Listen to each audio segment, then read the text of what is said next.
Hey everyone, it's Erica here from Circle Furniture. We talk a lot about how to accessorize your home interiors, and one great thing to add are houseplants. So we wanted to know a little bit more about how much you should consider in your budget for houseplants. So we went to find a local shop here in Cambridge we love and asked them a few questions.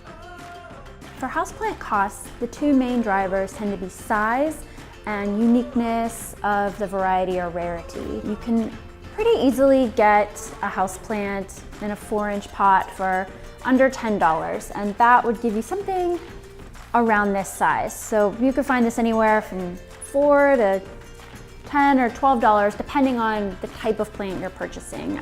This is a pothos, so this is fairly inexpensive. This is kind of a run-of-the-mill plant. If you're looking into something like a calathea, these tend to be a little more expensive. The price just increases based on the size of the plant. So it can be fairly inexpensive at 4-inch, a little more at 6-inch, and if you're getting it in 4-plant size, that can be anywhere from $25 to $50 for a commonplace plant. If you're looking into something a little more unique, you could see that price double or even triple depending on what the plant is, the variety, and how commonplace it is. So one of the major drivers of the cost of building a houseplant collection generally is the pottery. Whether you're looking to just find pots to put your plants in, or for something that's a focal piece or more of a statement decoration, you'll find something to suit your taste. So the most common pottery and the most classic is terracotta. It's really simple clay. You can find these cheaply everywhere, and this is great if you don't mind the weathered look that occurs over time, and the cost point is really effective.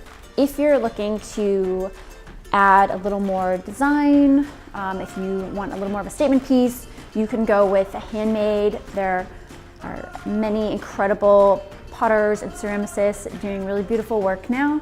This is one that we carry. It just has like a really strong statement. Generally for pottery, we prefer to go slightly more neutral and let the plant take most of the attention, but sometimes it's fun to have a pot that will complement the plant. In terms of budgeting for a houseplant collection, you can see that sizes and varieties of plants you choose can affect the price point as well as the type of pottery that you're looking for. So if you're trying to save some money or on a budget, you want to get some plants but don't want to spend a lot, definitely starting small is the way to go, and just nurturing them and growing them. There are many plants that are very easy to propagate. I'll point out the pothos again. This one is ideal for making cuttings. Many tropical plants you can cut and root from the stem, and that's a great way to increase your collection or to share with your friends. The other overlooked source for houseplants, if you want them just totally dirt cheap or free, is Craigslist. A lot of people will move, or perhaps they just don't have the time to care for a plant anymore and they're just trying to get rid of it. So that's a great source to check out if you want, but particularly I find that you can get some really big, old, mature houseplants on Craigslist.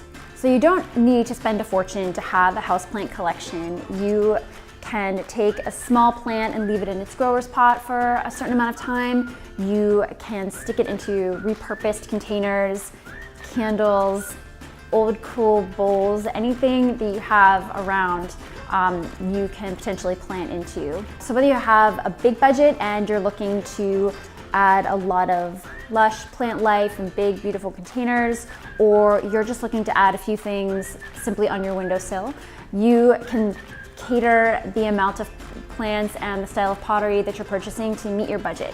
So there's really no inhibitor as far as price and houseplants. Thanks for watching. We hope you found this information helpful. Do you want to see more about houseplants? Check out our houseplant series.